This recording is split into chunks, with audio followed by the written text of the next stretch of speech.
Serious sex offenders and other violent criminals are set to be released under Labour's prisoner early release scheme despite earlier government assurances that such serious criminals would be excluded from the policy.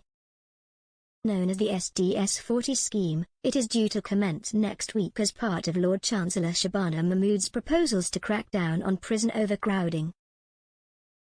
Channel 4 News reports tonight of probation service whistleblowers detailing cases of a loophole that means prisoners with violent or sex offences, who are serving consecutive sentences where the end date takes into account a sentence for a less serious offence, could be released early. This means they will qualify under SDS-40 to be released sooner than had been set at the point of conviction, reducing the time available to plan for them returning to the community.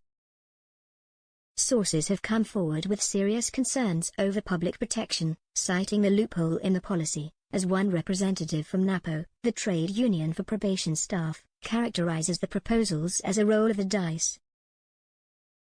The program has learned of one case of a prisoner set to be released 4 months early after serving a long sentence for serious sexual offences.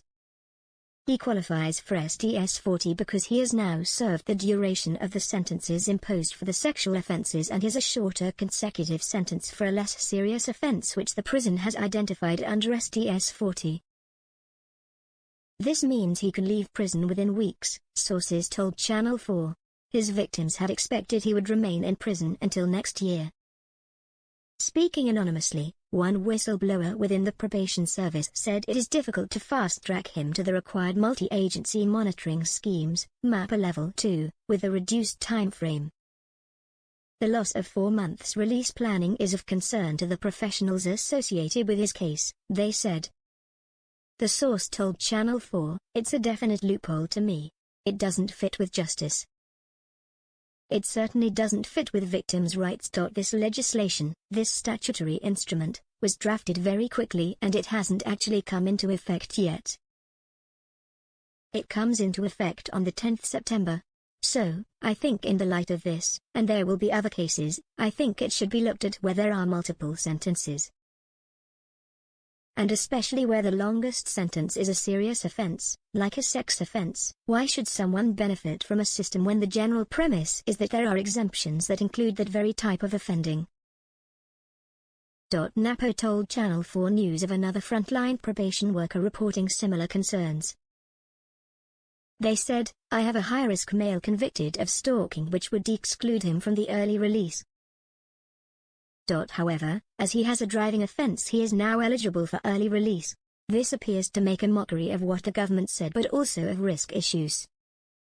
It comes as new figures obtained by Channel 4 News fact-check reveal that the probation service has been working over capacity in every month since January 2023.